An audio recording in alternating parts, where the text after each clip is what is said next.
Salve, salve, galera! E aí, sentiram a nossa falta? Eu espero que sim, que já tem um tempão que esse trio aqui não aparece na tela. Mas calma, daqui a pouco vocês vão ver essas fuças que já tem tempo que não colocam aqui para vocês ver. Você que está chegando agora para nos assistir, bom dia, boa tarde, boa noite, boa madrugada. Vai chegando, encontrando local confortável, no chão, na cadeira, na poltrona, no sofá, na parede, no teto, até na rede se quiserem. O importante é que esteja confortável. Esse é o mais importante, que aí você conseguirá nos dar o prazer de vossa atenção para mais um Lore Sheets do V5. Olha, tem tempo que eu não falava isso. Tem tempo que eu não falava isso, mas deixo aqui a promessa para vocês que de tempos em tempos a gente vai aparecer aqui para comentar Lore Sheets. Mas antes que eu dê a justificativa disso, vamos às apresentações. Ou melhor dizendo, não apresentação não, porque já são pessoas conhecidas de vocês, mas sim um olá de bom dia, boa tarde, boa noite, seja o que for. A começar pela Tati. Olá, pessoas! Muito boa noite, ou bom dia, ou boa tarde, apesar de que se a gente está falando de vampiro e você está vendo isso de dia, você é um oponente.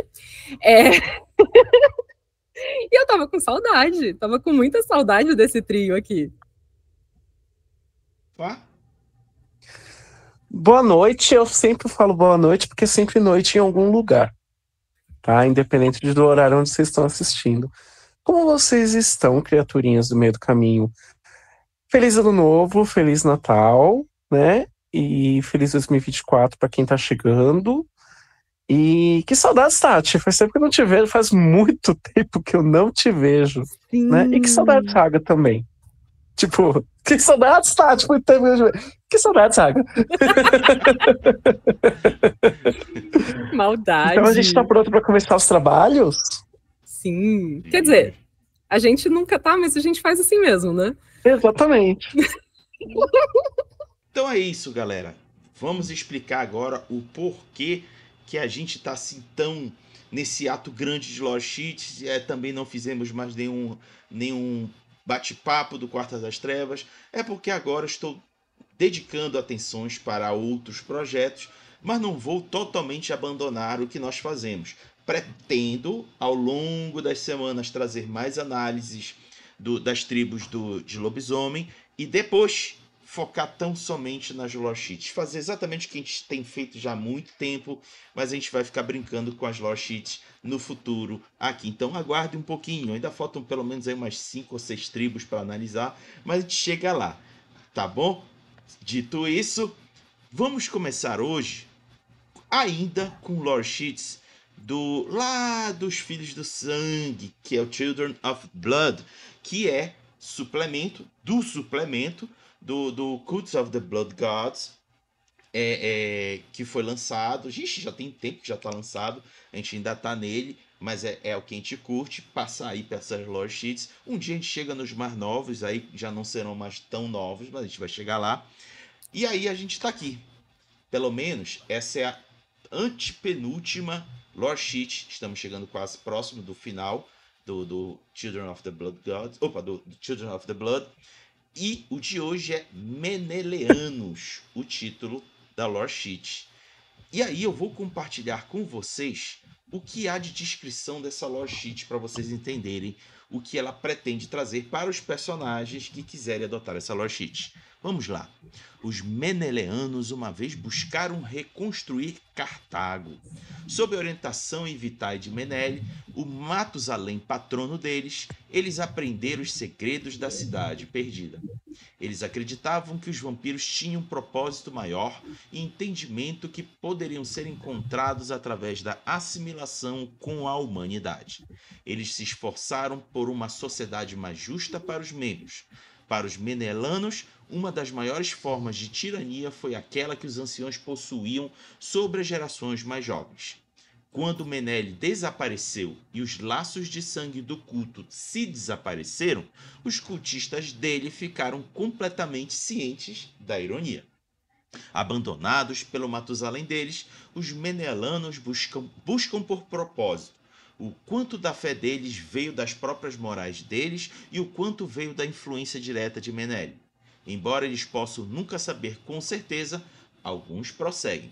Você é um desses seguidores. Você põe de lado quaisquer questões de se você foi ou não manipulado, porque você ainda sente que Menelik teve ideias dignas de se espalhar. Você se afasta da experiência com entendimentos no laço de sangue que o resto do domínio é ávido em escutar. Tá aí a descrição.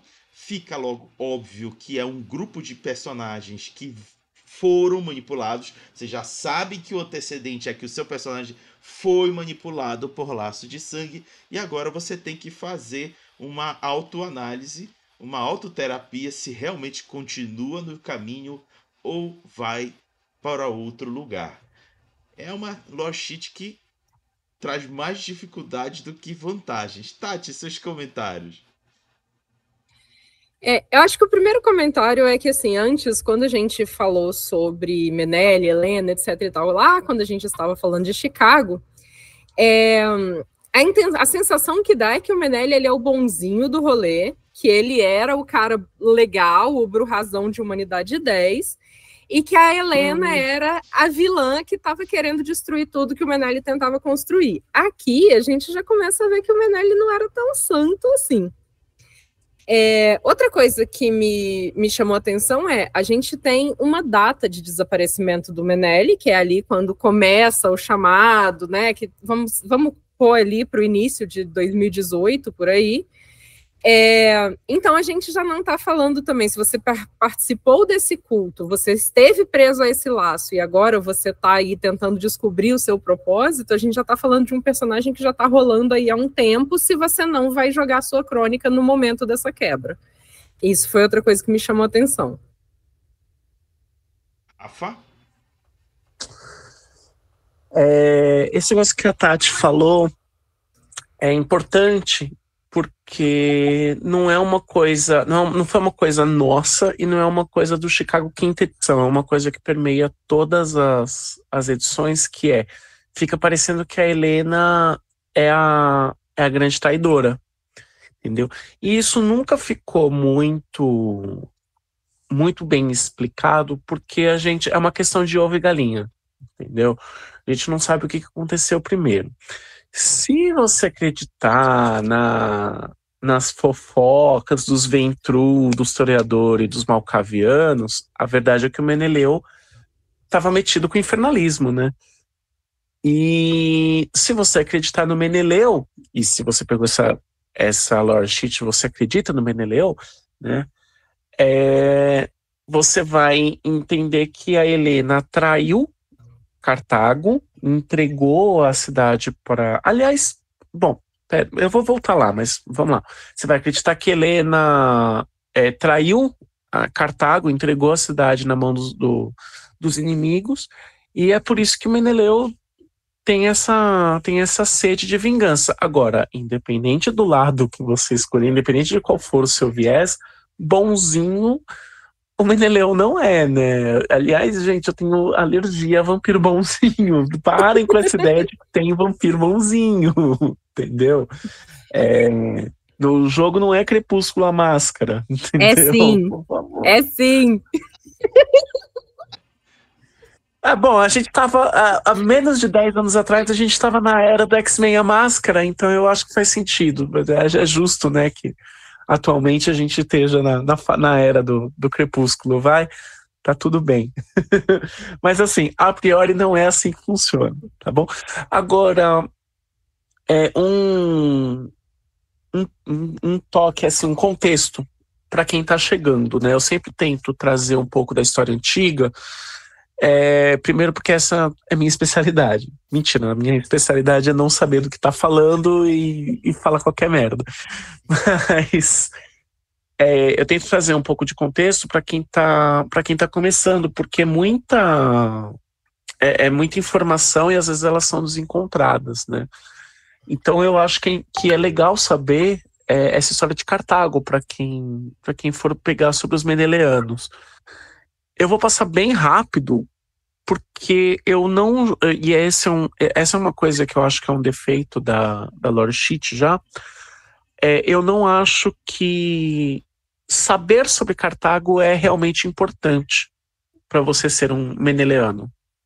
Tipo, esses caras, eles são completamente perdidos. Eu acho que eles nem sequer sabem quem é Meneleu, de fato. Entendeu? Mas vamos lá. Cartago. Cartago era um grande império no norte da África,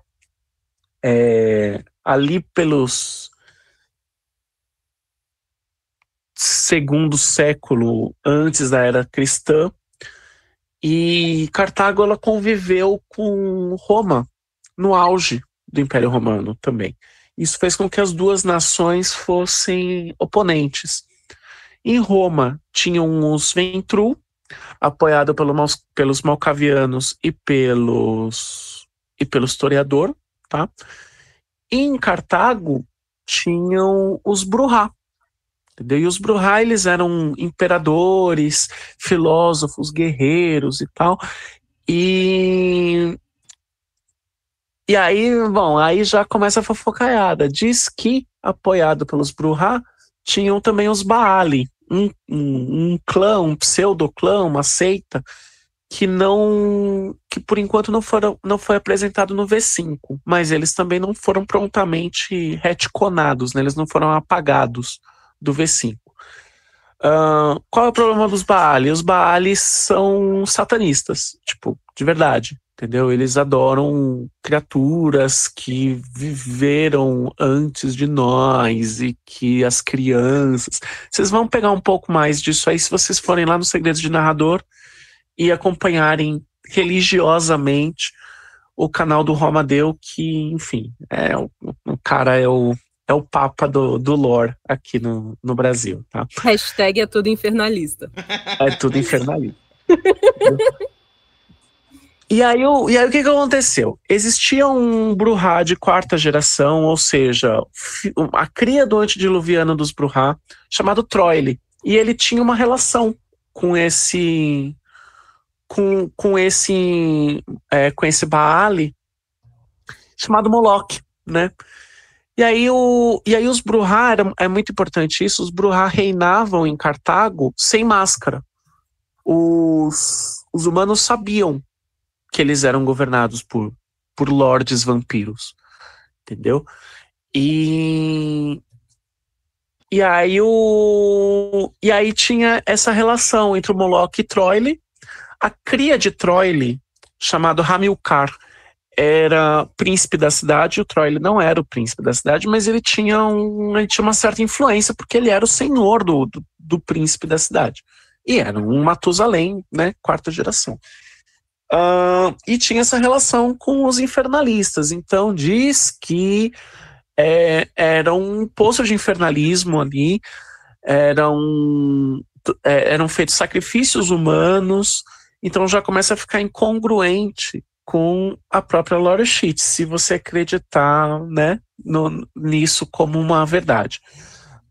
Onde estava o Meneleu nessa história? O Meneleu, ele era cria do mesmo Troile, da mesma Troile, porque também tem essa, a gente não sabe se Troile era um homem ou uma mulher. E, na verdade, isso não importa. Na verdade, podia ser os dois ou nenhum, porque ele é uma criatura de antes do dilúvio. O Meneleu, ele é cria desse ou dessa Troile, e ele não ficava muito na cidade. Ele era um linha dura, né, um defensor de Cartago, mas ele era um diplomata, ele ficava viajando. E aí ele estava viajando pela África quando a merda toda aconteceu. Que merda toda aconteceu? Lá em Roma, já tinha uma malcaviana que estava de olho no que estava acontecendo, no que supostamente estava acontecendo em Cartago. Foi lá e deu um toque no Ventru. Um cara chamado Camila, que é um Ventru de quinta geração. E aí eles começaram a ver isso. E aí eles começaram, né, a dar uma sondada ali para ver o que eles descobriam. Era muito importante, a questão Baali é muito importante para os vampiros como um todo, porque os Baali meio que causaram a queda da segunda cidade. Então, assim, sempre foi muito importante destruir os Baali. Eles eram caçados por onde eles fossem. E aí acontece que tem essa grande historiadora cartaginense chamada Helena, que por algum motivo resolve trair Cartago e entregar todo o esquema. Aparece no Senado romano. Eu falo, o Senado romano é o Senado, né? O Senado de baixo, o Senado dos vampiros, o Senado das sombras. E aí ela aparece no Senado lá e explana todo mundo. Entendeu? Isso causa uma guerra. Os cartaginenses são derrotados, os Brujah são exilados. É dito que é aí que eles adquirem a maldição deles, né? Que eles entram em frenesi muito mais rápido. E Troile, senhor de Hamilcar e de Meneleu, morre, é enterrado junto com Moloch no poço dos infernalistas, porque esse pseudo-clã, os Baali, eles têm um hábito de fazer um poço aonde eles pegam, e lá eles jogam o sacrifício deles, eles jogam partes humanas, é aquela coisa, fica aquele suco gostoso ali, entendeu? E aí os dois são mortos, são jogados ali, é feito um ritual lá por uma outra Baali que traiu eles, chamada Cibele, ela tinha os seus próprios motivos para fazer isso. Então, ó, tutti buona gente, tá? Só tem gente boa. Joga os dois ali no poço do Baali, fecha a porra toda, salga a terra pra nada nascer ali, e eles vão embora, e aí chega o Meneleu. Entendeu? Meneleu, ou ele chega depois, ou ele chega no finalzinho da tomada, né? E aí, quando ele fica sabendo tudo o que aconteceu, ele jura vingança contra a Helena, que é o grande bode expiatório, né? Como se os Malkavianos não tivessem nada a ver com isso, como se o historiador, a própria Arikel fazia parte do Senado romano. Na época, Arikel é a antediluviana do historiador, tá? É como se os Ventru não tivessem nada a ver com isso. Meneleu jura vingança contra a Helena. A Brujah tem uma rinha também com os Ventru por causa disso. Também isso é uma interpretação, porque essa rinha também pode vir de antes, porque a mesma Troile que tinha um problema lá com o infernalismo pode ter sido a pessoa que matou o antediluviano dos Ventru. Entendeu? Então, assim, é uma teia de rivalidades ali, de inimizades. Esse é o resumão. Vocês vão pegar mais se vocês forem lá no Segredo de Narrador, mas é legal vocês terem essa noção, principalmente se você for o narrador, porque tudo isso pode entrar em jogo, entendeu? Agora, seguindo em frente. Eu quero fazer uma observação. A Lorishit que a gente comentou sobre toda essa história do Menelli com a Helena e tal, é descendente de Menelli do Chicago by Night. E uma coisa que você falando sobre infernalismo me lembrou, que lá a gente citou que quando o Menelli vai atrás da Helena, ele destrói Pompeia, porque ele faz o Vesúvio entrar em erupção. E aí, dando uma olhada essas últimas semanas, quando a gente foi pegar essa Lorishit, existem trechos que dizem que não é que ele explodiu o vulcão, ou que ele fez o vulcão entrar em erupção, mas que ele teria invocado um deus do fogo que fez o vulcão entrar em erupção. Então, a gente tem mais um ponto aí para ele estar envolvido com algumas coisas não muito vampirescas. Ou pelo menos... O Meneleu em si, eu não sei se ele é um infernalista. Se você for seguir o Amadeu, todo mundo é infernalista, é tudo infernalista. Mas não tem indicação em relação a isso. Mas ele é um taumaturgo fudido. Inclusive, Sim. Eu acho que explodir o Vesúvio é o maior feito taumatúrgico do jogo, mais do que se transformar em vampiro. Viu, Tremere? Entendeu? Ao shade. Ao shade. Mas uma coisa que a gente tem que lembrar é que o Lord diz que Menelli tinha uma unidade 10, né? Então, como você chega em Humanidade 10 assim, eu não sei. Entendeu? Fica aí prendendo toda uma galera a laço de sangue aí, manipulando todo mundo, ó. Super Plot legal. Armor. É. Plot Armor. Isso. E fora isso, né, tem a história dele na América, ele começa a ser adorado pelos nativos, e aí já começa essa relação de laço de sangue, entendeu? Também, pode ser lido também como, pode ser lido um cacete, né? Tipo, mano, é um puta comentário sobre imperialismo, né, sobre colonialismo, então, enfim, é isso, né? É que colocam ele como se ele estivesse não só sendo adorado, mas vivendo em harmonia com os povos nativos. E é a Helena que chega lá e destrói todo mundo e traz o exército e faz o escambau A4, né? Exato, né? O Salvador Porque Branco, né? o Meneghel estava como ele é lá, bonzinho. feliz, vivendo em harmonia com as populações nativas, tá? É tão harmonioso ele depois de explodir um vulcão. Sussa! É. A agenda da harmonia. Lembrando que também a Helena, que tem humanidade baixíssima, acorda primeiro que ele. Depois que os dois entram em torpor, ficam lá descansando em Chicago, a Helena desperta e ele não, ele leva um tempo ainda. Então isso aí é outra coisa que é suspeito aí nessa humanidade 10.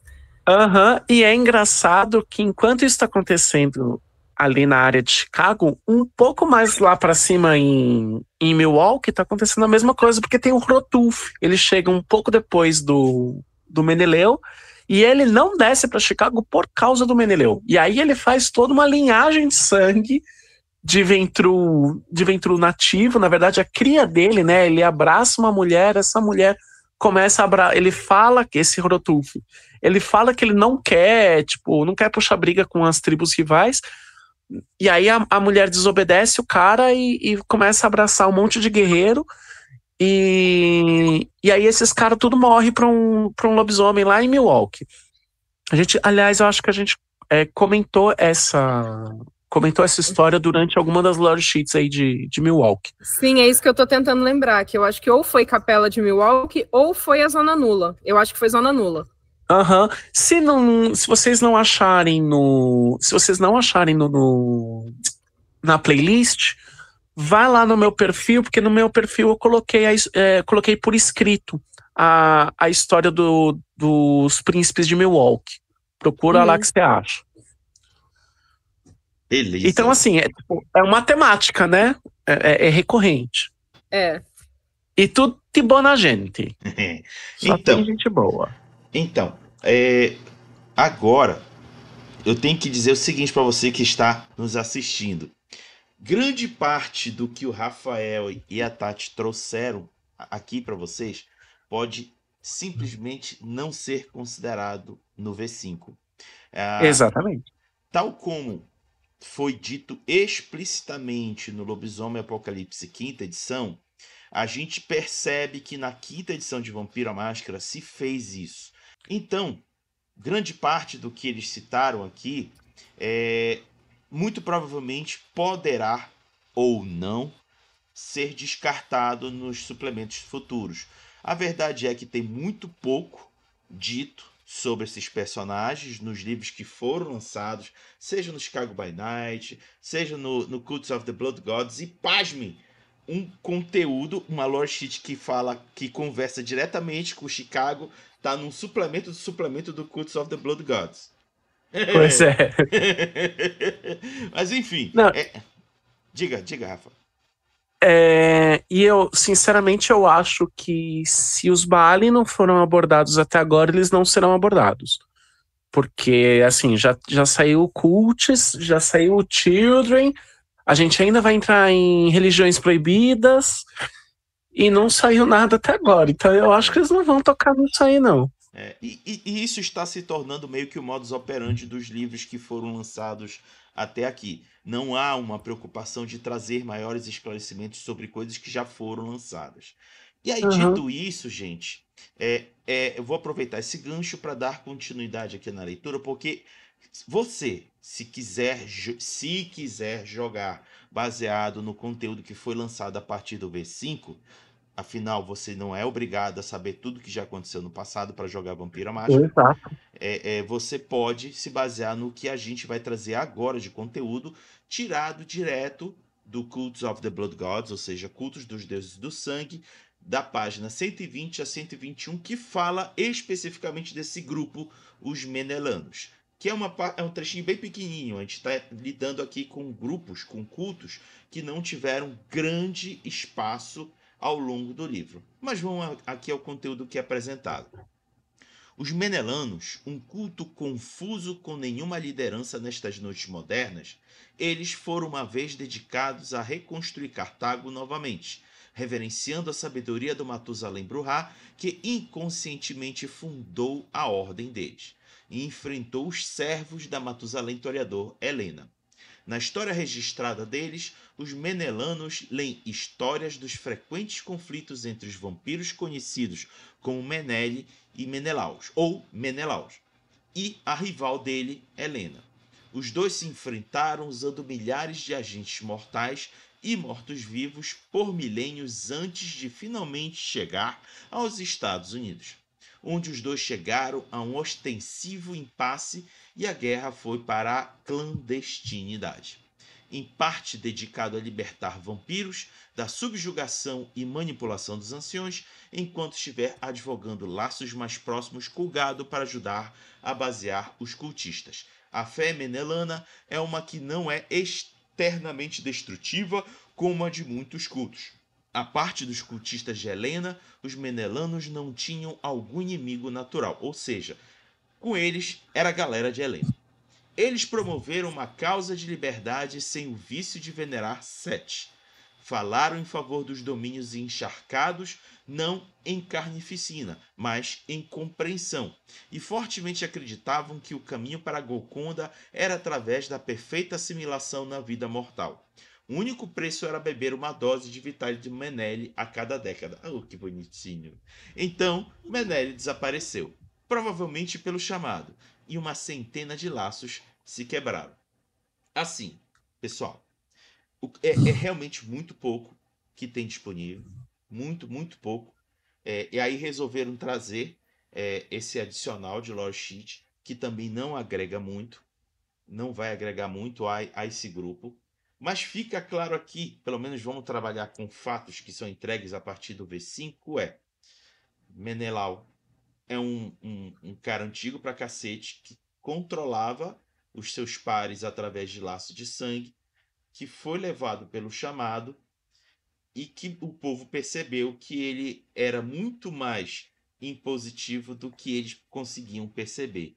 Essa é a realidade em que um personagem que adotasse a lore sheet e esse grupo, ou melhor dizendo, esse culto, terá de lidar enquanto jogar. E cuidado, porque a depender do critério do narrador, pode ser que a mão pese. Tati, seus comentários. Eu acho que o primeiro comentário que eu tenho a fazer é como eles adoram quebrar as próprias regras, porque em momento algum no universo de Vampiro à Máscara diz que um laço de sangue se mantém com uma dose a cada década. Mas, enfim, né, é o poder da mão de Deus, do narrador e de quem escreveu a história. E isso já começa a me incomodar por aí, porque eu acho que, assim, o universo de Vampiro à Máscara, ele é tão rico, o universo do Mundo das Trevas é tão rico, que você não precisa trazer um unicórnio a cada vez que você quiser criar uma história fantástica, sabe? Então, eu não gosto deles trazerem essa coisa, a cada década você ressalta o laço. Porém, isso explica uma coisa que a gente discutiu quando a gente estava falando de Menele lá no Chicago, por que o Critias conseguia manter, esse laço do Critias ainda era mantido, né, o descendente de Menele mais conhecido atualmente é o Critias, que ainda está em Chicago.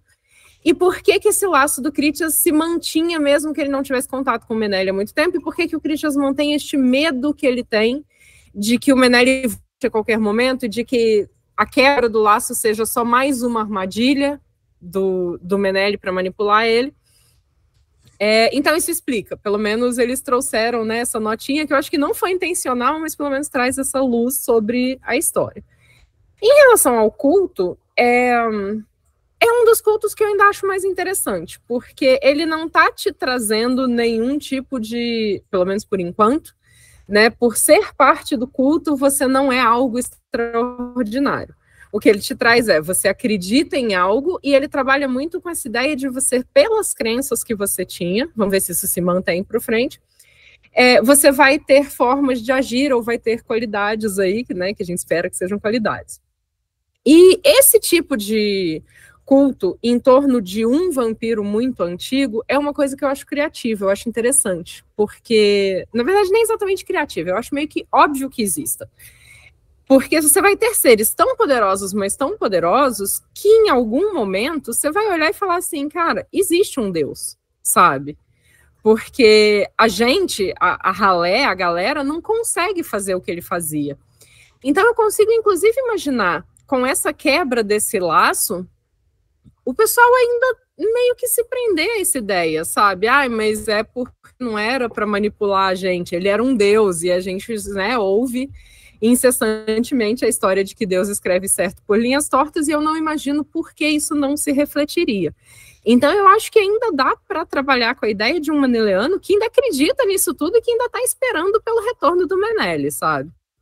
Então, como eu gosto muito de Chicago, como eu gosto muito de todo esse rolê de vai e volta, de ancião, por mais que me deixe emputecida, eu já falei isso antes, eu acho que ainda dá para trabalhar com essa história do Menelik vai voltar, sabe? Dessa esperança, dessa expectativa, e não todo mundo tá ali naquela de puta que pariu, o Menelik me enganou.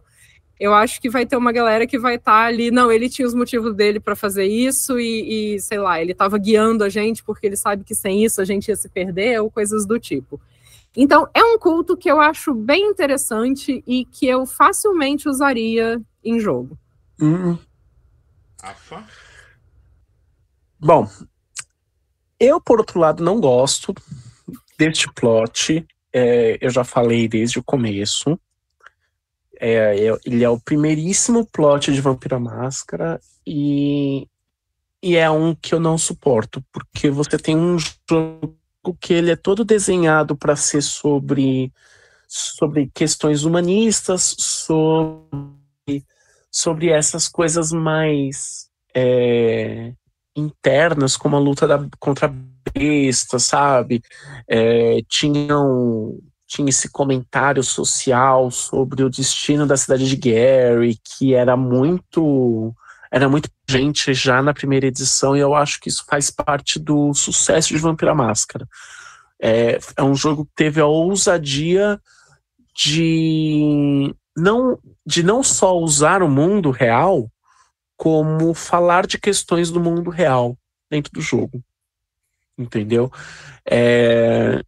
E aí do nada você mete esse loucaço que é duas criaturas milenares da mitologia grega, quer dizer, da semi-mitologia, né? Porque, enfim, da semi-mitologia grega, que estão em Chicago fazendo uma luta milenar e, enfim, eu acho que virou meio que um Dragon Ball Z, tá ligado?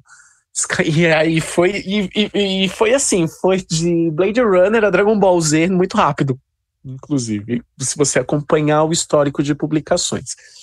Mas, dito isso, eu preciso dizer que eu gosto do caminho que toma esse plot nessa quinta edição e com essa explicação dos meneleanos. Entendeu? Porque eu acho que fica muito no campo da crença, da religião mesmo, e menos no factível. Sabe, tipo, mano, às vezes essa figura nem tá lá. Nunca existiu. Meneleu nunca existiu, ele nunca veio pra América. É a mesma coisa pra Helena. Só alguém trouxe isso pra cá e virou esse grande pânico. Entendeu? Criou-se uma grande histeria ao redor disso. E às vezes esses caras nem existem. Eu gostaria que o jogo tivesse tomado esse lado, sei lá. Também gosto da ideia dessa rivalidade entre dois cultos que tá subjacente a tudo que tá acontecendo em Chicago. Entendeu? Então você tem a Guerra de Chicago, você tem todas as questões do Lodin acontecendo, então tem o Maxwell. Aliás, o Maxwell, ele é... Vocês lembram do Maxwell? Quem que é Maxwell? Vou lembrar para vocês. Maxwell foi o primeiro príncipe de Chicago. ele era um Bruhá, ele sofreu uma emboscada do Lodin e foi exilado. Né? Diz que foi morto, mas na verdade ele foi exilado, estava no Canadá e inclusive no V5 ele está perambulando por aí.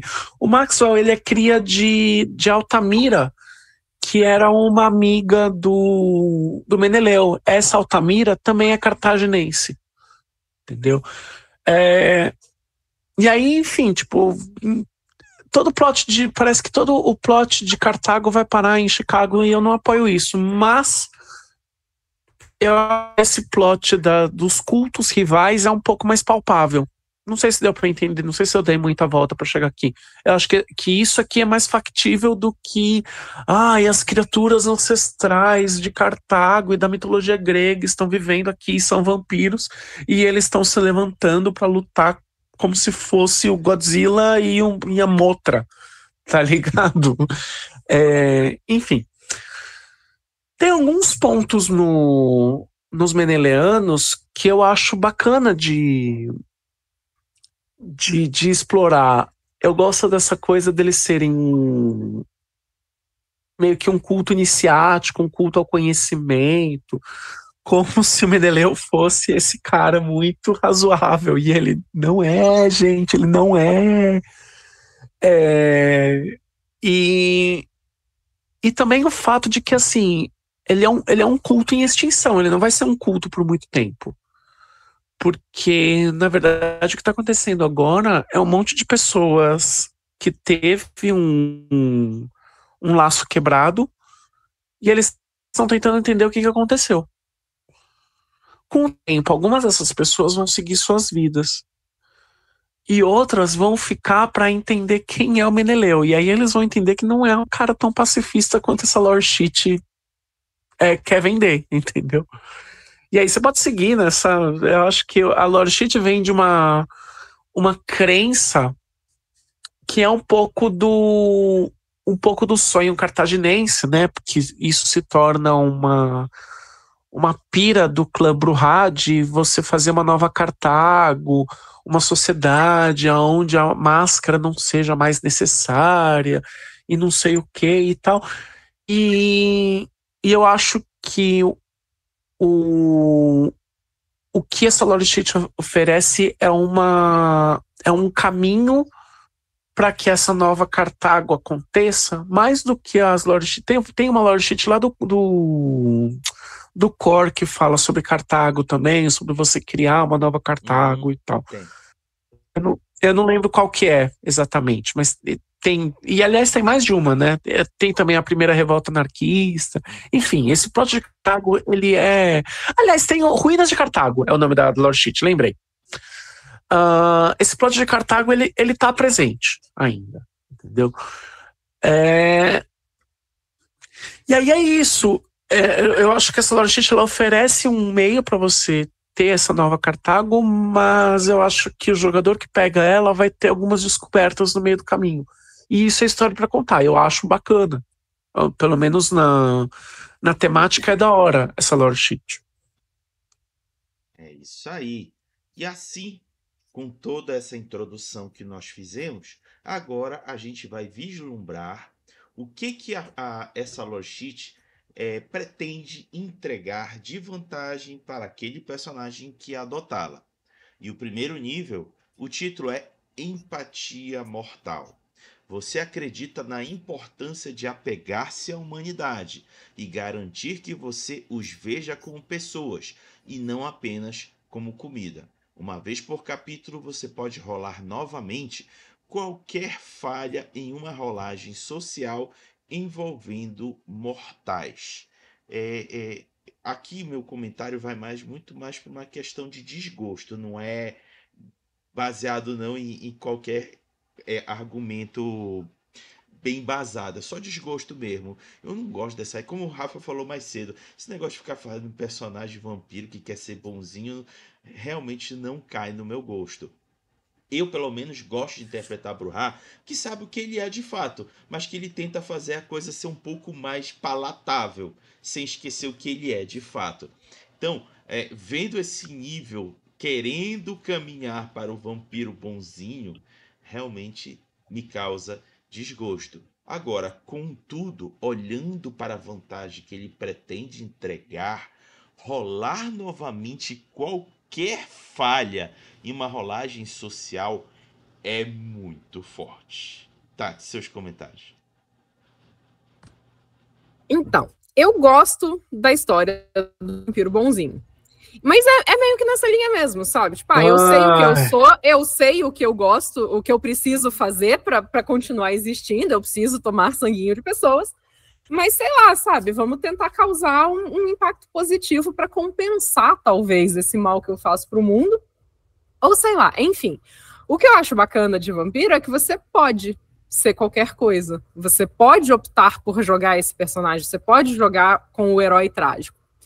Esse nível, ele começa muito bem com o nome de Empatia Mortal, só que ele termina muito mal, porque a gente está falando de rolagem contra mortais, né? A gente está falando de uma rolagem para qualquer coisa com pessoas.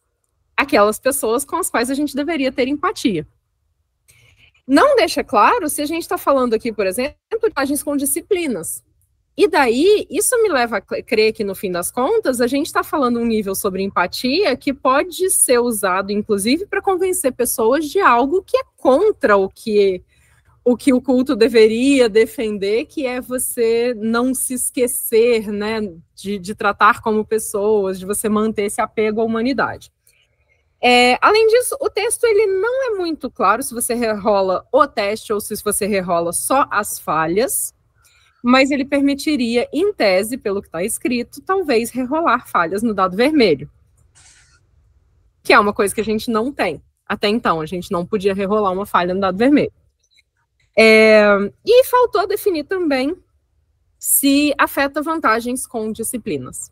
Se afeta rolagem com disciplina. Quando a gente fala de rolagem social, quando a gente volta lá, que o Rafa adora, quando eu cito a qualidade, o belo, disciplina está sempre a critério do narrador se afeta ou não, e nesse nível é mais uma vez isso, sabe? Afeta ou não uma rolagem com disciplina essa possibilidade de rerolar essa falha. Então, por mais que, assim, o tema seja interessante, eles tentam trazer o que é, né, você manter essa proximidade com mortais, mas no fim das contas você rerolar uma falha em rolagens sociais com esses mortais, na verdade me faz pensar que talvez você não esteja sendo tão empático e tão parte deles como você gostaria de acreditar pelo nome do nível. Então eu acho que eles meio que perderam a mão tematicamente quando eles te dão uma vantagem contra mortais, no fim das contas.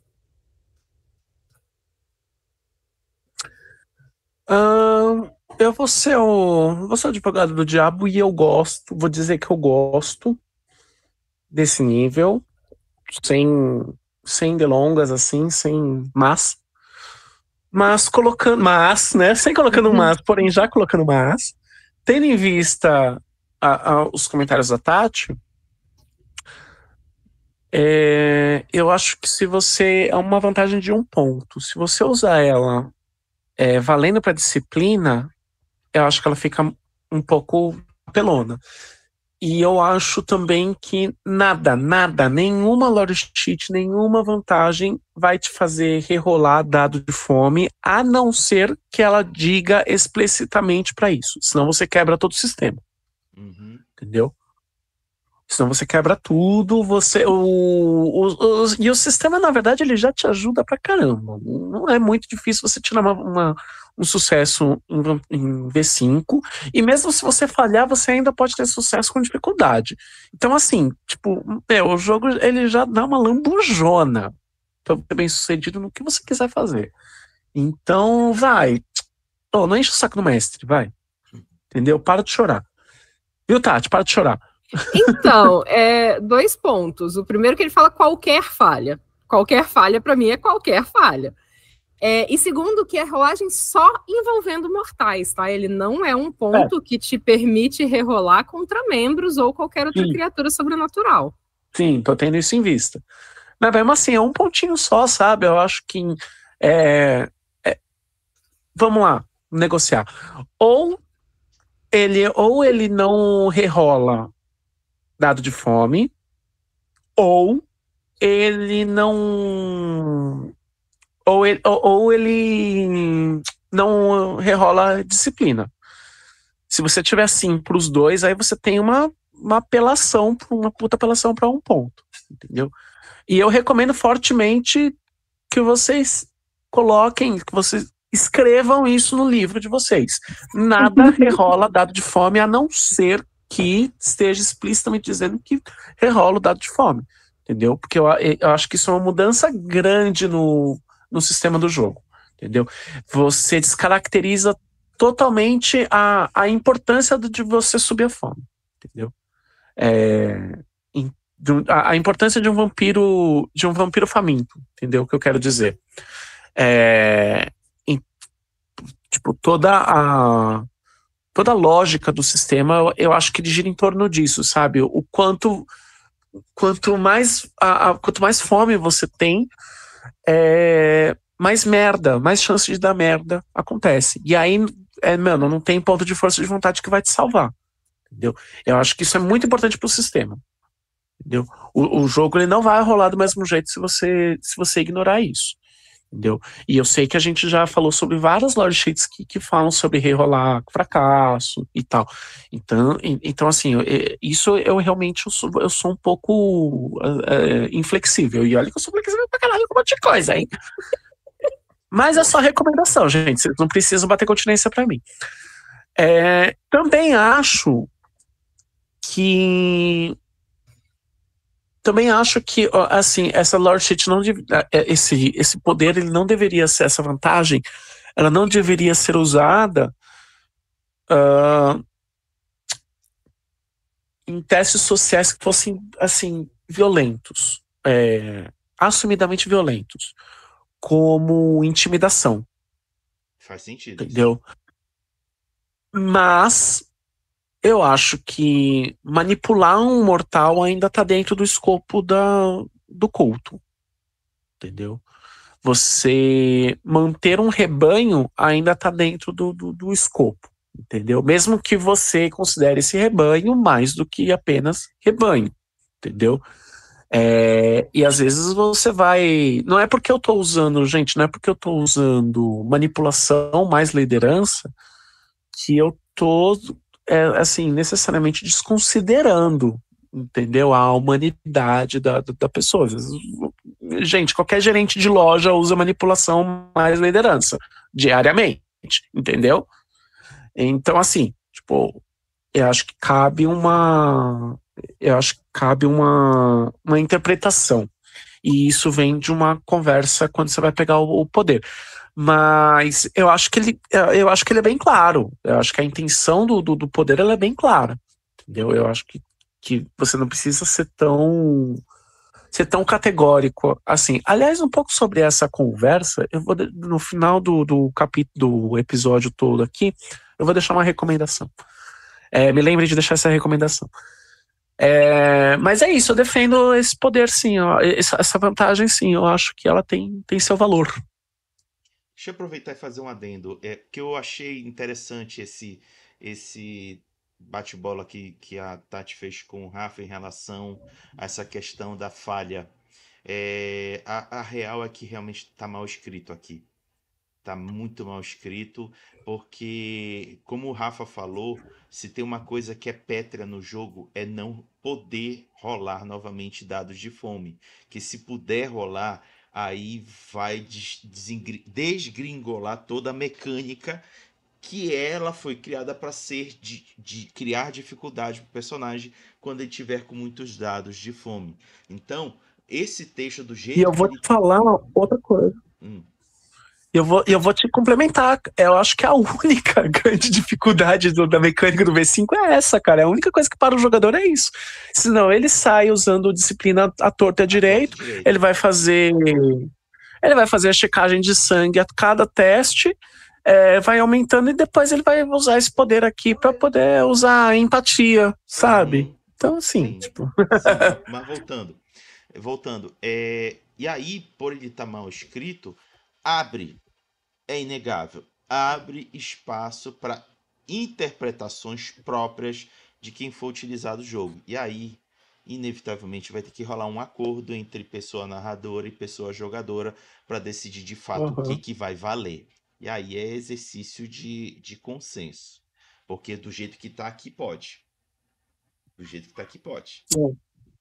Eu acho que tem que lembrar que mesmo que ele permita rerolar uma falha com um dado de fome, a gente está falando de uma vez por capítulo, exclusivamente rolagem social envolvendo mortais. Então ainda é um nicho muito restrito e não é uma coisa que você vai ter toda hora. Então eu não acho que, mesmo assim, eu não acho que ele quebre.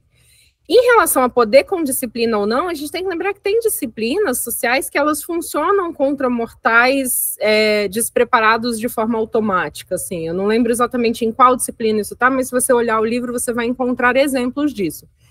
Então, eu não sei, eu acho que ela fica muito entre o ok, é legal, e o falta alguma coisa, sabe? Se você considerar, por exemplo, que... Como é que é o nome do primeiro poder de presença? Fascínio? Eu sei quem. Fascínio. O fascínio. Se você levar em conta o fascínio ele aumenta os seus dados em outro teste social. Eu acho que neste caso em específico, ainda tá tudo bem. Para mim, que não usaria a rerolagem para testes de disciplina, entendeu? Porque, na verdade, você está fazendo o teste social e a disciplina está adicionando dados. Não é um uso... Não é um uso específico da disciplina, entendeu? Deu para entender a diferença? Sim. Uhum. Mas eu acho que é isso, é esse caso e acabou. Entendeu? Porque senão eu vou abrindo o leque para, entendeu? Pro jogador fazer o que ele, entendeu? Montar. Bom, então vamos então agora caminhar para o nível 2, cujo título é Pacificador. A escola de Menelli ensinou você a importância da resolução de conflitos. Aqueles em volta de você tendem a vê-lo como a voz da razão.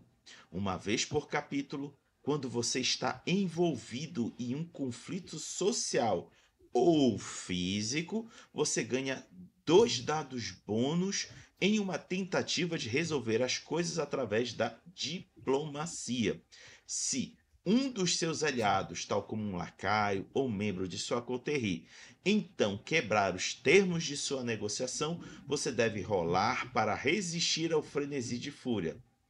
Achei interessante esse balanço comparado ao benefício. Por quê? Porque o benefício é relativamente forte. Por quê que eu vou dizer que eu estou achando que é relativamente forte? Porque você pode ter esses 2 dados bônus para testes sociais ou físicos para qualquer ação que tende a resolver as coisas através da diplomacia. Não está dizendo qual é a habilidade, não está dizendo qual é o atributo, só está dizendo que é físico ou social. É um leque de opção que tem aí que dá para usar isso como vantagem. E aí meio que balancearam, colocando a possibilidade de você entrar em frenesi de fúria. Achei interessante, no mínimo interessante. Tati, seus comentários. Então, eu tive essa mesma discussão com o Daniel. Na verdade, ele não está te dando esses 2 dados no conflito social ou físico. Ele está te dando esses dados para você resolver este conflito de forma diplomática. Uhum. Então, ele não está te dando 2 dados em combate. Lembre disso. Ele está te dizendo que você vai resolver na diplomacia. E daí isso me faz pensar o seguinte, a gente tem 2 dados em nicho, e é um nicho muito restrito. Porque, além de tudo, você tem que estar numa situação de atrito, né? E ainda tem a desvantagem do frenesi. Eu achei ele fraco, na real. Além de tudo, a gente tem um outro ponto, é que o roll de frenesi, ele pode variar a dificuldade de 2 a 4. E esse nível não define qual vai ser a dificuldade desse roll de frenesi, caso ele aconteça. Então, eu achei esse nível muito mal escrito. Eu acho que ele faz de conta que vai te dar algo muito legal, mas na verdade ele te dá um problema, assim. Eu não gostei dele, eu achei ele fraco. Eu sou uma pessoa um pouco mais simples do que fica conversando com o Dan sobre isso. É um nível que custa 2 pontos e te dá 2 dados em um nicho e você ainda recebe uma desvantagem. Então, sei lá, tipo, só por causa disso eu já fiquei meio assim. Mas eu acho que, assim, ele cai muito bem dentro do tema. Porque é literalmente isso que o Meneleu fazia. Entendeu? Esse é o começo da jornada do Meneleu. Ele começa como um pacificador, como um diplomata que viajava, tal. Então, assim, sim, gosto do tema, mas eu não sei como eu resolveria a mecânica, né, aqui. E sem contar que eu não sei como é que funciona a resolução de um conflito físico na diplomacia. Eu desconfio um pouco de como é essa diplomacia, uma diplomacia meio israelense e tal. Não sei. Eu acho que vai ser na base do chega disso. Pô, mano, peraí, escuta aí, vai, vamos negociar. Então, eu nem sei como é que funciona você resolver um conflito físico através da diplomacia. Tipo, que tipo de diplomacia é essa? É uma diplomacia meio israelense? Eu posso usar a potência para resolver diplomacia? Como é que funciona isso? Posso usar garras da besta de forma bastante diplomática? Então, sei lá, tipo, isso eu achei mal escrito, essa coisa de você colocar o social ou o físico. Também achei a mecânica mal resolvida. Você paga 2 pontos para ganhar 2 dados e ainda recebe uma desvantagem no meio do caminho. Sem contar que se você aumenta a ocorrência de testes de frenesi, você tá chamando problema se você for um Bruhá, que, olha só, por acaso, é o clã do Meneleu. Então, assim, eu sou super a favor do jogador inventar problema pro mestre, tá? Eu mesmo crio meus problemas, mas pro mestre não ter que inventar inimigo pra mim. Mas eu acho que quebra um pouco, tá ligado? Faz você pensar 2 vezes antes de pegar este nível em específico, que é uma pena, porque tematicamente é o que mais me apeteceu. Eu tenho um comentário a fazer. Eu fiquei pensando, eu sou o pacificador, mas se um membro da minha cota ele discorda de mim, eu dou um piti, tá? Exatamente. Você vai de Shun a Ikki muito rápido, assim, sabe? E eu acho que é exatamente isso que é um Bruhá. Entendeu? Eu acho que Bruhá tinha que pagar 1 ponto a menos por esse nível. Só por isso. Lembrei o que eu ia dizer. Tem uma ilustração do Lobisomem Apocalipse lá, daquela edição que chegou no Brasil, acho que foi a segunda.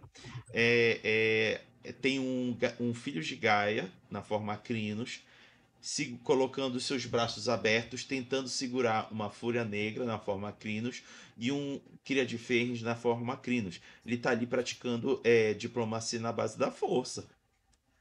Ah, justo, pode ser. E aí você ganha 2 da nossa, mas essa é uma situação muito, muito específica, assim, sabe? O específico do específico. E aí você só pode separar a Fúria Negra do Cria de Fens uma vez por capítulo. Ainda. Não, tá? E tem um ponto, porque se você for abrir esse tipo de colher de chá e de falar, não, segurar, assim, não sei o que é na diplomacia, eu posso dizer que eu tô tentando diplomacia contra a Camarilla, entendeu? Uma Camarilla é irracível, então eu só tô segurando ele aqui para meus companheiros meter porrada, entende? Ou seja, eu acho bora comprar um taco de beisebol e escrever diplomacia. Diplomacia, exatamente. Eu tenho uma sugestão, então, para resolver toda essa questão. O pacificador, do jeito que ele tá, sem tirar nem pôr, sem mudar uma vírgula, ele vai pro nível 1, porque aí ele começa a valer um pouco mais a pena.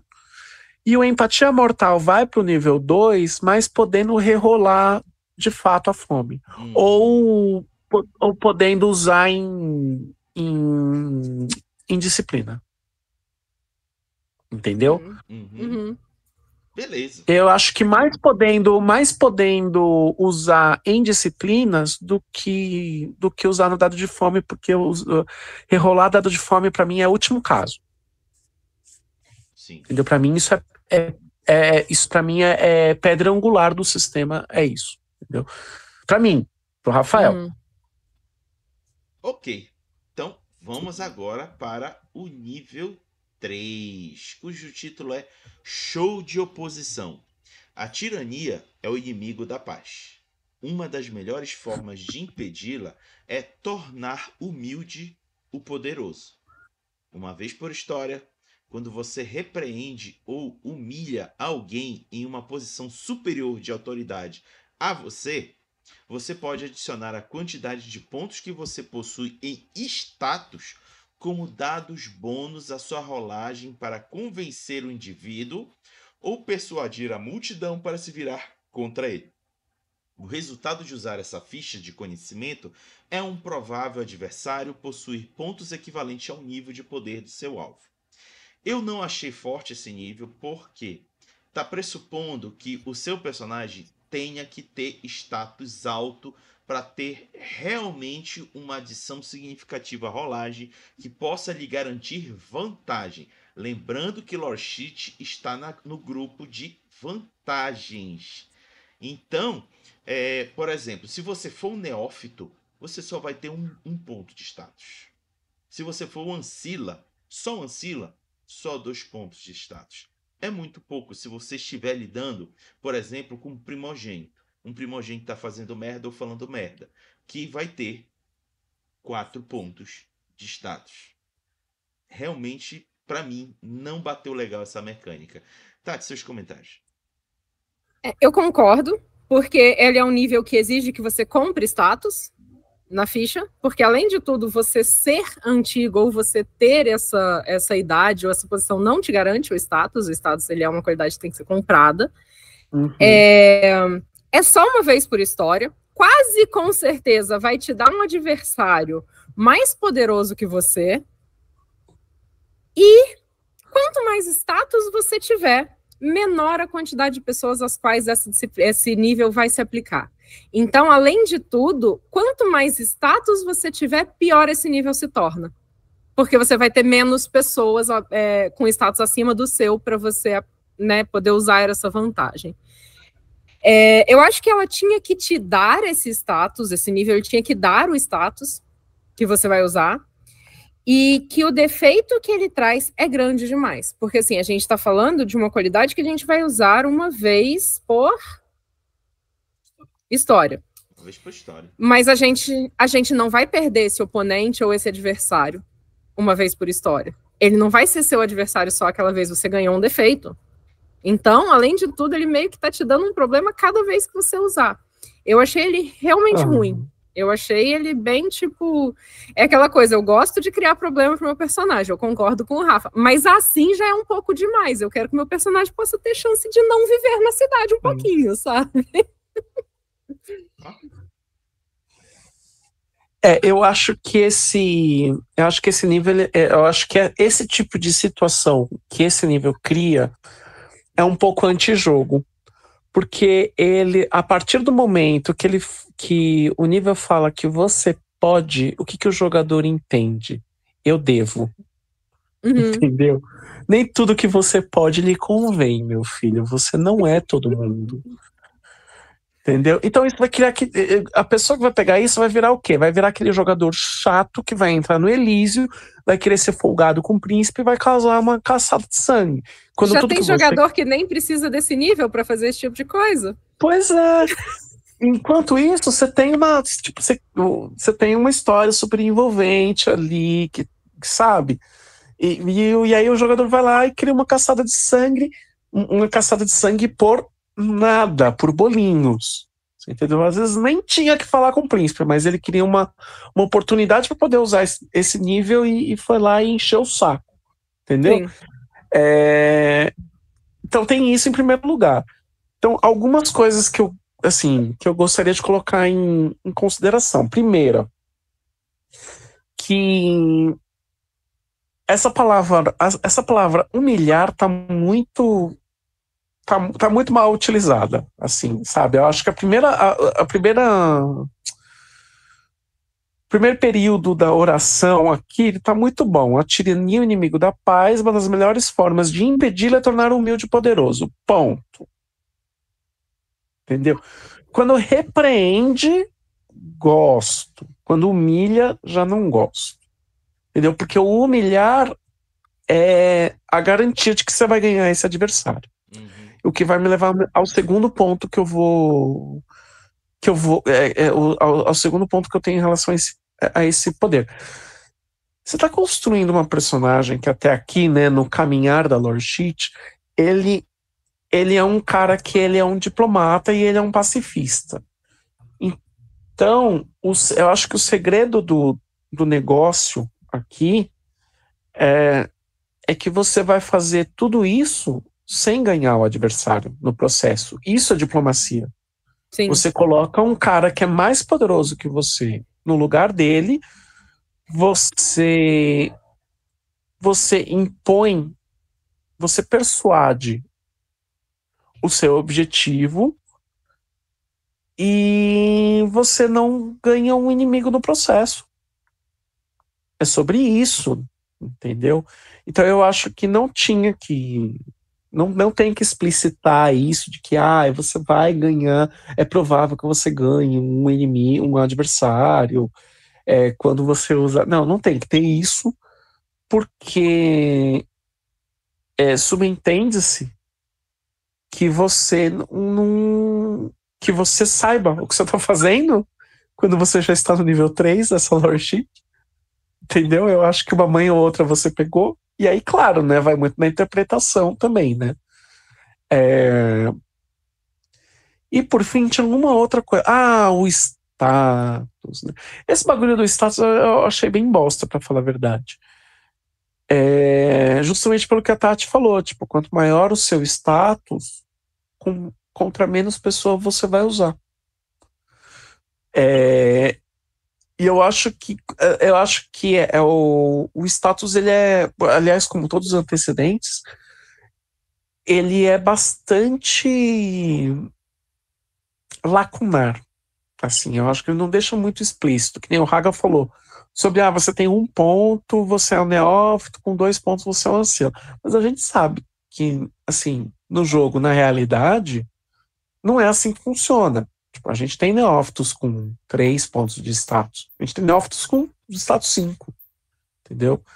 E a gente tem NPCs que são anciões e não tem status. Sim. Entendeu? Então não funciona, o status ele não funciona assim. Entendeu? Ele não é tão mecanizado, ele é um antecedente bem etéreo, assim. Como todos os outros, como fama, como influência, como aliado também, entendeu? Então, assim, cabe uma conversinha. E não acho que seja necessário você ter status para poder ter esse nível. Eu acho que, inclusive, o interessante é você não ter status para poder usar esse nível, porque aí você é o cara que é o bostinho, mas você tem razão. Entendeu? Porque o que esse nível tá falando é que quanto mais privilegiado você for, mais privilegiado você é. E isso não é o tema. Entendeu? Então, sei lá, tipo, eu acho que tinha que ser o contrário. Quanto menos status você tiver, mais pontos você ganha. E eu acho que tem outras... Acho não, né? Eu sei, nós já falamos isso. Tem outros níveis, tem outros poderes, tem outras lore sheets que abordam um pouco essa questão. Assim, de cara eu lembro da Agatha Starek, Tyler também. Enfim, tem outras lore sheets que seguem por esse lado. Então eu acho que dá para você se inspirar nessas lore sheets para poder ver uma mecânica que caiba melhor nesse terceiro nível. Beleza. Então tá aí. Vamos agora para o 4º nível dessa lore sheet, cujo título é Tornando-se a Máscara. Você se assimilou na humanidade tão bem que você tem uma vida separada e quase mortal. Você recebe uma identidade representada pela máscara 2 e pode dividir 2 pontos entre contatos, recursos e influências. Quando você assume essa máscara, você assume as conexões mortais, incluindo a família e os amigos, assumindo terem sido cultivados na construção dessa ficha de conhecimento. Embora eles posem como riscos à sua segurança e privacidade, enquanto eles farão perguntas usuais de: para onde você está indo trabalhar nestes dias? Estranho, né? Porque dia não vai rolar. Mas era assim que estava lá no texto. Mas é isso, entendeu? A pessoa tá perguntando por que você. Aonde você foi trabalhar? Que você não estava aqui durante o dia. Uhum. É isso. Ou por que você fica fora a noite toda? E por que alguém veio até minha porta dizendo que você é um vampiro e parte de algo chamado de charcutaria? Bom, o meu comentário em relação a esse nível é que ele não conversa com as anteriores, mas meio que tenta conversar com a proposta da Lore Sheet. Porque aqui ele está querendo caminhar para a busca da Golconda, né? Querer manter a sua humanidade. Eu achei assim que ela está um pouco destoante do todo. Não está muito legal. Tati, o que tu acha? Eu tô aqui meio que na dúvida. Então, isso eu acho que é muito mais parte de característica do personagem e de objetivo em jogo do que uma qualidade que você compra. Uhum. Fora isso, ele tá você tá gastando 4 pontos para ganhar 4 pontos e um defeito. Uhum. Porque você tá comprando máscara 2 e mais 2 pontos entre contato, recurso e influência. Só que, além de tudo, você obrigatoriamente tem uma galera chata no seu pet perguntando onde você está trabalhando, por que você passa a noite fora, etc, etc, etc. Que é tipo então, assim... Stalker. Exato. Então, assim, por que você vai gastar esses 4 pontos aqui, sendo que a busca pela Golconda, a busca por ter uma vida mortal, ela é muito mais uma temática do seu personagem em jogo do que algo que você compra como qualidade, sendo que ele não se paga, ele não te dá nada único, ele não te dá nada, sei lá, vantajoso de verdade. E você compra isso facilmente com os pontos sem ter esse defeito incluso. Eu acho assim, qual narrador ia te impedir de ter uma família mortal como suas touchstones, entende? Então, o que exatamente você está ganhando com esse nível? Por que algum narrador vai me impedir de falar assim, poxa, um dos objetivos do meu personagem é buscar Golconda? Não vai. Porque faz parte da temática do jogo, entende? Pode ser o que o meu personagem quer. Se ele vai conseguir ou não, se a história vai permitir que ele atinja ou não, é outros 500. Mas isso me parece muito mais uma temática de criação da personalidade do seu bonequinho do que algo que você vai comprar na sua ficha. Entende? Eu achei esse nível muito perdido. Ele não é uma qualidade de verdade. Beleza. Rafa.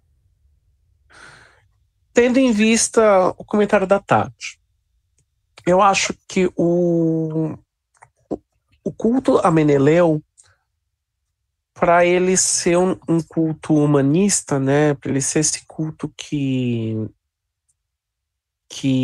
encoraja a relação com os mortais, vai precisar que você interaja com os mortais, que você tenha um grupo ao seu redor, entendeu? Eu acho, também não gostei da mecânica, tá? Mas eu vou para um caminho completamente, eu vou, assim, sair, entendeu? Eu acho que por 4 pontos, eu acho que eu jogaria até para 5 pontos, mas eu acho que uma vantagem que seria legal seria você adquirir um segundo predador, que é o trinchador. E aí você adquire ele completo, do jeitinho que tá lá. Entendeu? É que não é muito humano você se alimentar das pessoas próximas a você também, né? Mas eu acho que a ideia não é Mas a ideia não é você ser humano. Entendeu? Porque eu entendo que esse humanismo que o culto adquiriu, ele é uma reminiscência, ele é uma sombra de como eram as relações em Cartago. Idealmente, porque a gente sabe que na realidade não era assim. E aí ele não nega. Eu acho que esse culto ele não nega a realidade das coisas. Você ainda se alimenta de humanos. Porque o culto também ele não te obriga a ser um fazendeiro, a ser um vegano. Tá?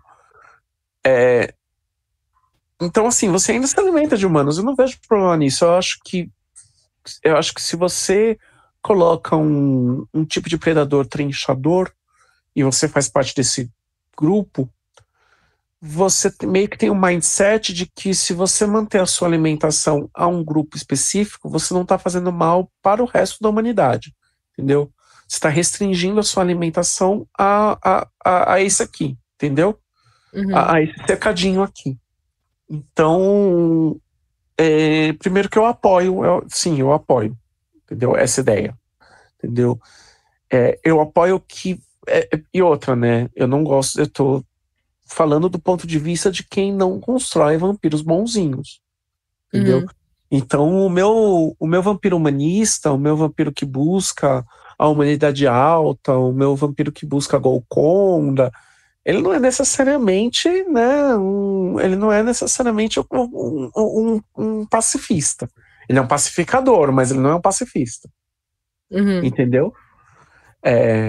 Então ele ainda vai usar essa gente, ele ainda vai manipular, ele ainda vai fazer de tudo. Não porque ele é malvadão, burraha. Não é só just because. Entendeu? Mas porque faz parte do disfarce, faz parte do ideal. É meio que como é como você buscar um objetivo que tá ali na tua frente, mas ele é tão distante. Entendeu? Então você fica cultivando esses humanos ao seu redor e você sabe que você nunca vai ser um deles. Mas você tá plantando eles ao seu redor, esperando que um dia isso venha com naturalidade, entendeu? Eu acho que tá por aí, é uma coisa um pouco mais um pouco mais obscura, sabe? Um tema um pouco mais profundo nesse sentido, entendeu? E eu acho que nada disso que eu falei tem a ver com Máscara 2, com contato, recurso e influência, entendeu? Porque esse nível tá mal desenvolvido, isso. E não vale a pena, como a própria Tati falou, não vale a pena. Tu pode fazer a mesma coisa sem pegar essa lore sheet. E aí, e não leva o defeito que ela apontou ali. Um monte de mortal enchendo o saco. Sim. Eu acho que eu daria mais pontos para distribuir. Por exemplo, eu daria 4 pontos para distribuir em contato, recurso e influência. Que são 3 antecedentes que, assim, eles são usados, são bastante usados, mas eu já tô no nível 4. Então, assim, né? Me ajuda. Sim. Então, Máscara 2 com 4 pontos para distribuir. E eu não destacaria no texto essas questões do tipo dele ficar perguntando, porque ele não é um stalker. Essa gente, né? Eles não são stalkers. Entendeu? Então, deixa implícito. Isso não precisa ficar explícito. Que é um tipo de gente que vai ficar perguntando que não sei o que, não sei o que lá. Isso é aplicável para todas as relações humanas. Sim. Que aí entra o negócio que eu falei no último nível. Se você escreve, se você bota isso explícito no texto, você está garantindo que isso vai acontecer. Entendeu? Exato. E se você deixa implícito, fica um pouco mais aberto à interpretação. Então, quando você explicita que essa relação vai ser pautada assim, você está criando uma desvantagem. Se você não coloca nada, você deixa pro cu do narrador. Entendeu? Então é Ok, isso. Então é isso. concordo. Vamos agora para o 5º nível, cujo título é Quebrador de Laços. A dissipação do laço de sangue de Menelik mudou você permanentemente. Você tornou-se inlaçável. Aí você vai procurar isso lá no livro básico, na página 181, essa característica de inlaçável. E alimentar... Inlaçável! Inlaçável! Puta merda, Rafa. alimentar... Ai, ai. Continuando, você tornou-se inlaçável e alimentar-se com uma checagem de citar digna de vitae a um escravo imediatamente quebra a posse do regente. No entanto, você fica incapaz de criar os seus próprios laços de sangue. Não era para isso ser uma vantagem? Caramba. Mas se for seguir esse caminho de humanitário, né? Que se pretende esses seguidores, realmente fazer laço de sangue não é compatível com a filosofia. Então, meio que não é algo que vai se fazer falta. Mas eliminar uma checagem de incitar digna de vitae a um escravo. Vocês entenderam esse texto? Eu achei confuso. Tati, seus comentários. Você quebra o laço. Você quebra o laço de outras pessoas. É isso que ele quer dizer. Fazendo um Você alimenta a pessoa que está presa com uma checagem de sangue sua e aí você liberta. Então, basicamente, o que ele faz é isso. O imbrochável, digo, o inlaçável, ele custa 5 pontos, né? Você pode comprar isso na sua ficha. Porém, o que ele está te dando aqui é a capacidade de você também quebrar o laço de sangue de outras pessoas, né? Diante de alimentar essa pessoa com seu sangue. Você quebra a posse do regente. Obrigado, Tati. Eu não estava conseguindo enxergar. Eu tirei um na rolagem de inteligência. Caramba! Agora fez sentido. É uma mecânica que a gente não tinha até então, até onde eu sei, a gente não tinha formas de quebrar o laço, né? Ele tá te dando algo único, ele tá te dando algo que é temático, né? Então, assim, pelo inlaçável não, porque isso você já compraria por 5 pontos, mas ele tá te dando ali de lambuja o fato de você poder quebrar laços de sangue. Em compensação, ele tá te dando algo pior que o defeito de clã Tremere. Porque o defeito de clã Tremere, você não pode prender outros membros. Você não fica incapacitado de criar os seus próprios carniçais, por exemplo. Então, ele é um nível, uma qualidade que ela é mais leve para Tremere. Porque Tremere, de certa forma, já está ali meio que nesse bolo, né? E ele pune jogos longos. Porque a verdade é, se a gente está jogando jogos mais curtos, dificilmente a gente vai ter alguém que vai criar um carniçal. Certo? Quando a gente começa um jogo que vai durar mais e no decorrer da história você criar motivos para ter aquele carniçal, você não vai ter. Eu tenho sentimentos mistos com esse nível. Eu acho que ele dá um defeito muito grande, porque afinal de contas ele está te dando algo que é um defeito de clã, né? Só que um pouco mais pesado. Só que ele também te dá algo único, que é quebrar, que é dar para o seu sangue a capacidade de quebrar um laço. Então, eu não sei se ele é exatamente justo, mas ele pelo menos dá algo que tem a ver com... Tipo, é muito forte para alguém que teve um laço quebrado, que tomou consciência de uma enganação ou algo do tipo. Então, eu acho ele, sei lá, ok. Eu acho que ele é debatível, assim. Sim. Rafa? A única coisa que eu acho que a gente realmente devia debater em relação a este nível é por que caralhos este nível 5 não está com a Karna? Inclusive, na lore sheet da Karna, ela te dá a possibilidade de prender a laço de sangue e não libertar, né? Não, inclusive, esse poder da Karna é terrível, porque a forma de você prender o laço é a partir do sexo. Aí você vai, mano, enfim, entra num monte de questão babaca, né? Sendo que era muito mais legal fazer isso. Você ser um quebrador de laço, que é tudo que a Karna sempre foi, gente. Exato. Tipo, a área de estudo dela é esse. O problema é que, assim, enquanto eles colocam que essa é a área de estudo da Karna, isso, etc e tal, agora na V5 eles têm uma cria da Karna que era presa ao laço de sangue, que tem uma puta rixa com ela e que era super humilhada e etc e tal. O problema Mulher todo da vampiro, Karna... né? Mas o problema todo da Karna é isso, eles não mantêm a consistência da personagem. Tanto que, assim, eu gosto muito do nível de você poder prender a laço de sangue através do sexo, porque, afinal de contas, vampiros transantes, não é mesmo? Uhum. Só que ele não condiz com a Karna. Eu também concordo. E se a gente trocar, então? A gente coloca a Karna quebradora de laços e os meneleanos vampiros transantes. Ai, não sei. Esquece, deixa pra lá, eu ia falar uma besteira aqui. Eu podia ofender diretamente o Haga. Eu acho que Bruhá não tem todo esse... Ainda mais Meneleão.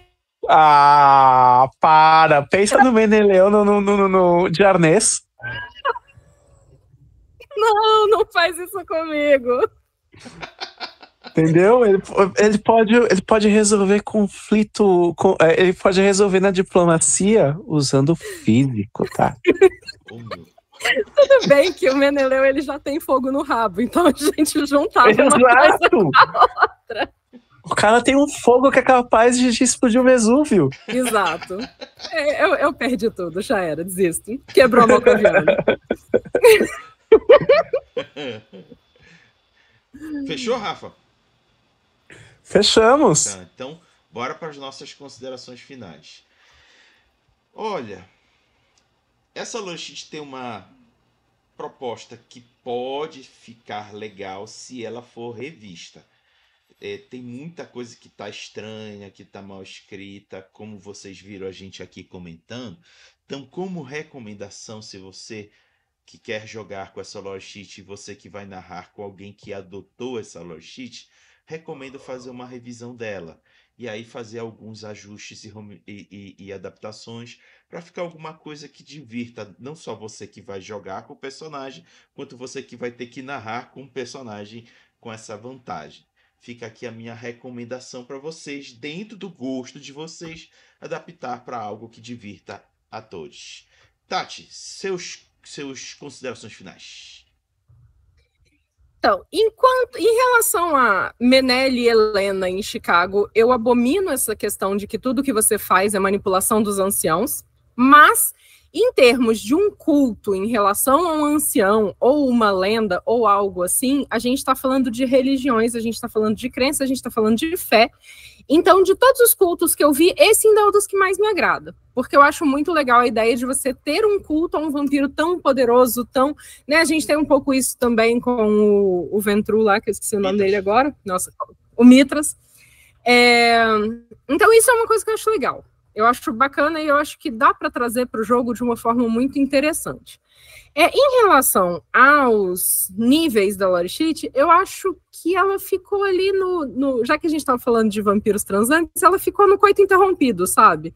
Aquela coisa tá quase lá e de repente, poxa, mas, né? Cadê o ápice? E foi meio que isso. Eu achei que tem potencial, mas faltou um pouquinho assim de esforço, sabe? Rafa, seus comentários finais. Eu acho a mesma coisa, eu concordo com vocês. Eu acho que é uma daquelas muitas lore sheets que o tema dela é mais legal do que a mecânica. Entendeu? Não, acho que tem que mexer nela toda, de fato. Eu vou manter que eu acho muito legal que mande esse quebrador de laços lá pra Karna.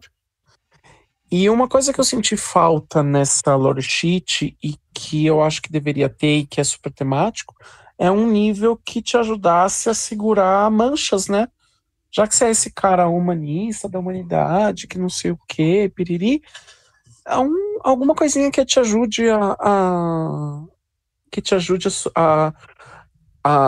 assumir com suas manchas, ou que te dê alguma vantagem enquanto você tiver uma humanidade maior que 7. Ou então que te dê coisas relacionadas a você se misturar com essa humanidade, como, por exemplo, vantagens, por exemplo, no brilho de vida, ou em coisas do tipo. Sim.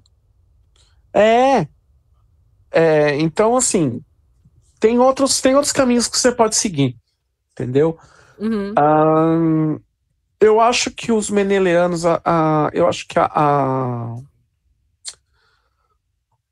o cerne, assim, do culto dos meneleanos deveria ser este culto que você tem 3 gatos pingados de vampiro e uma multidão de cultistas mortais que estão cultuando um vampiro.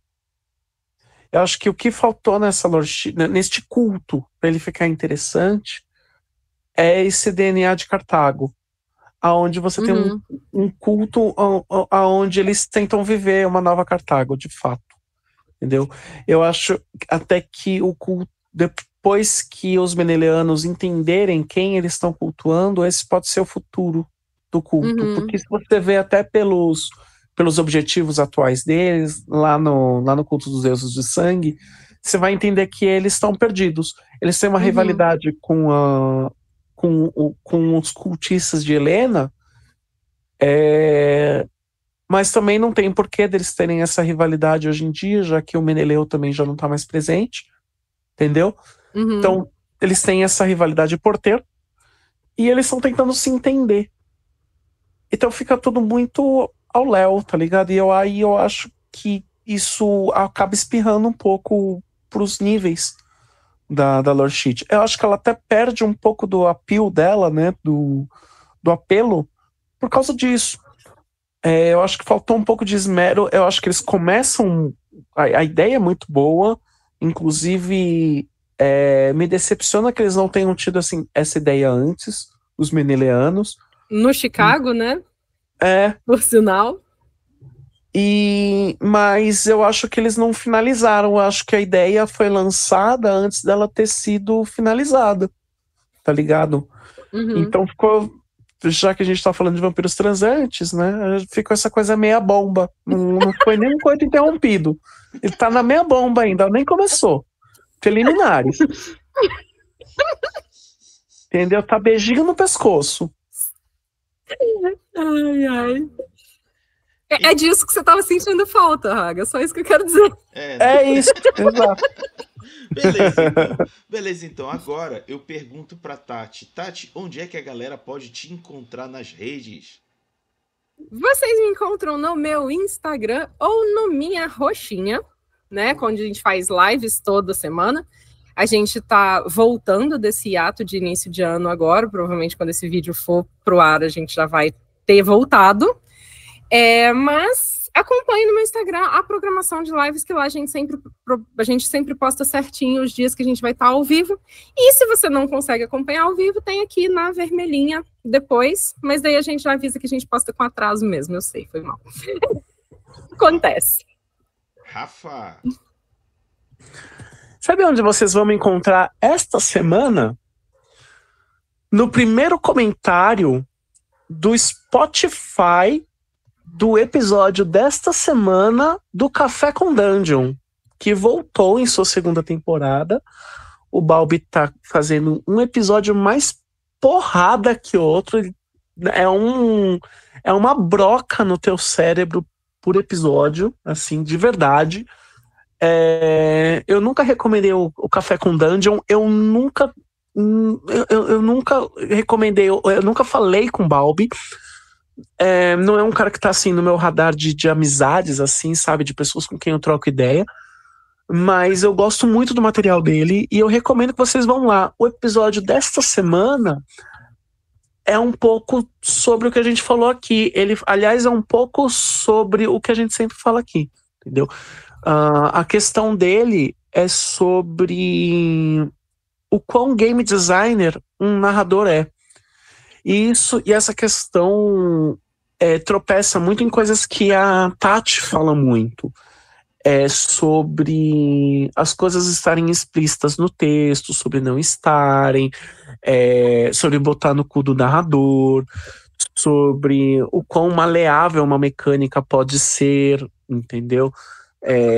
Então todo esse tipo de coisa tá lá. Se vocês escutarem um episódio com atenção, porque realmente não é um episódio, não é um conteúdo para você escutar enquanto você lava a louça, porque ele é um cara eloquente.